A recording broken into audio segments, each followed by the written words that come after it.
જે તકલીફ હોય, જે મજબૂરી હોય, પૈસા વાપરી નાખ્યા હોય, ફ્રોડ કર્યું હોય, રોકાણ કર્યું હોય, જી કર્યું હોય, તમે મને અત્યારે ટાર્ગેટ કરી છે એટલે મારે લાઈવ કરવું પડ્યું છે કે તમે એના ખુલાસા દો, બરાબર?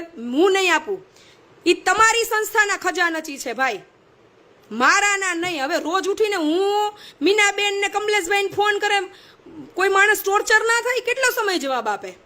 ઠીક છે, એણે મને ડોનેશન કર્યું છે તો એને એક સારી અપેક્ષા છે કે ભાઈ બેન તમે એક, અમને એવું લાગે છે કે તમે કંઈક બોલશો કે તમે કંઈક કરશો. તોય હું 3 વર્ષમાં સોશિયલ મીડિયામાં નથી આવી. આ મેટર 3 વર્ષથી હાલે છે, આજકાલની નથી હાલતી. 2-2.5 વર્ષથી તો હું ઓલરેડી છું જ એના સંપર્કમાં. દિલીપભાઈના ડાયરેક્ટ સંપર્કમાં છું, મહિપતસિંહના સંપર્કમાં હતી, પોપટભાઈના સંપર્કમાં હતી, પણ મને યોગ્ય રિસ્પોન્સ ના મળ્યો એટલે આપણે આ લપમાં પડ્યા નહીં.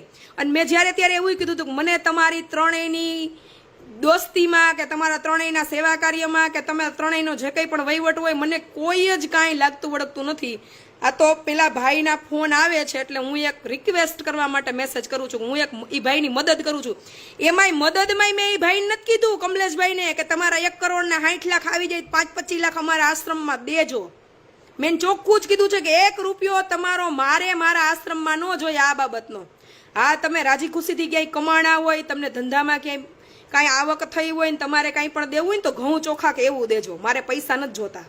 અને મને ખબર જ હોય કે, અને હું ક્યારે જાહેર પ્રોગ્રામમાં નથી જતી ને એનું કારણ આ જ કે જેથી તેથી ઘો આવે ને તેથી આપણે કારણ વગરની સફાઈઓ દેવાની.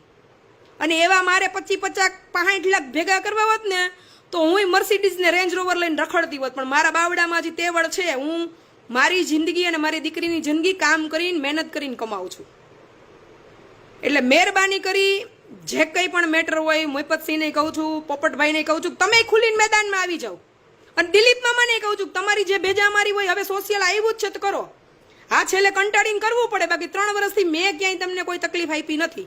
મેં ફોન કર્યા, વિનંતી કરી, મેસેજ કર્યા, પણ રોજ ઉઠીને કમલેશભાઈ, મીનાબેન ને એમ કહે કે બેન આ ઇન્ડિયામાં બધાય આવા જ છે.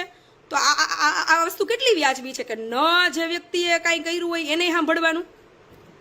સદૈવ જે કંઈ પણ વહીવટ હોય, મહિપતસિંહ ખબર છે ને પોપટભાઈને ખબર છે ને મને એટલી ખબર પડે ભાઈ કે મેં એ કીધેલું છે મહિપતસિંહ ને પોપટભાઈને બેયને કે આપણે આખા ગામની સેવા કરીએ, આખા ગામની પ્રશ્નો સોલ્વ કરીએ, અને આપણો જ વ્યક્તિ ફસાણો હોય અથવા તો આપણા જ વ્યક્તિએ કોઈના પૈસાની ફ્રોડ કરી હોય તો આપણી જવાબદારી બને આપણે એને બેહાડીને કેવું તમે બે મોટામાં મોટી ભૂલ જ કરી કે જ્યાં સુધી મામાનો વહીવટ ન પતે ને ત્યાં સુધી સોશિયલી તમારે ક્યાંય કનેક્ટિવિટી રાખવાની જ નહોતી. આ તમે રાખી